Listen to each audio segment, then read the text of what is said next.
मैं नौकरी की तलाश में भटक रहा हूँ।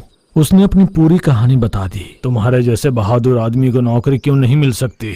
ठीक है, आज से तुम हमारे सभी पशुशालाओं के संरक्षक हो। उन्होंने कमलेश को अपने पशुशाला में नौकरी दी। इस तरह आराम से अपना काम करने लगा।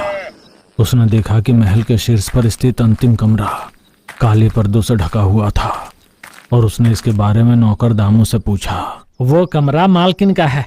मालकिन पर सूरज की रोशनी नहीं पड़नी चाहिए, इसलिए उस कमरे की खिड़कियों पर हमेशा काले पर्दे लगे रहते हैं। अंधेरा होने के बाद ही मालकिन बाहर निकलती है। मालकिन का नाम क्या है? उस पर सूरज की रोशनी क्यों नहीं पड़नी चाहिए? मालकिन का नाम मनीषा है। मालकिन के कुंडली में कोई दोष है। उनसे शादी करने वाला 30 दिन के अंदर मर जाएगा। लेकिन उनके रहस्य से हमें क्या लेना देना दोस्त, तुम अपना काम करो।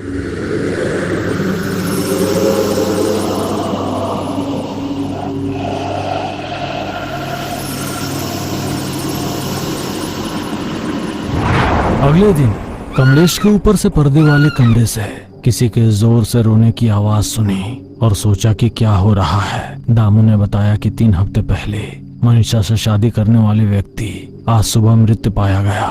सांप के जहर से उसका खून काला हो गया था।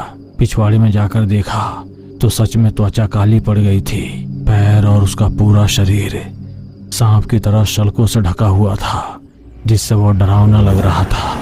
शव को कुछ ही मिनटों में गांव के मुखिया के घर से कब्रिस्तान ले जाया जाएगा। शव के सामने आना शुभ है, इसलिए कोई भी अपने घरों से बाहर ना निकले। जहरीला उस शव को गधे की गाड़ी से बांधकर कब्रिस्तान ले जाया गया। 18 फुट गहरा गड्ढा खोदकर उसमें शव को रखकर ऊपर से नमक की 6 बोरियां डाली गई।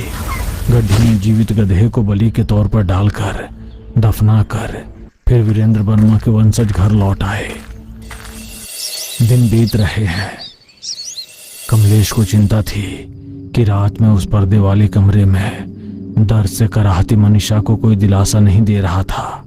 एक रात मनीषा आंगन में बैठी चिड़ियों को दाने डाल रही थी। मुझे तो तुम्हारी जितनी आजादी भी नहीं है चिड़िया। मैं इन 4 दीवारों से बाहर नहीं जा सकती। मैं जो चाहूँ खा नहीं सकती। कोई मुझसे दोस्ती नहीं करेगा। मैं बदकिस्मत हूँ। ऐसा कहकर दुखी हो रही थी। ये सुनकर कमलेश, मालकिन आप बदकिस्मत नहीं है। आपकी सारी परेशानियां किसी न किसी दिन खत्म हो जाएंगी, बस तब तक धैर्य रखिए। इस तरह अच्छी बातें कहते हुए मनीषा को सांत्वना देता है। कमलेश की दयालुता से प्रभावित होकर रोज रात को पिछवाड़े में अपने बारे बताते हुए कुछ दिनों बाद मनीषा ने बताया कि वह कमलेश से प्यार करती है। मालकिन, मैं आपके घर में नौकर हूँ, मैं आपके लायक नहीं हूँ। मैं समझ गई। तुम मुझ पर लगे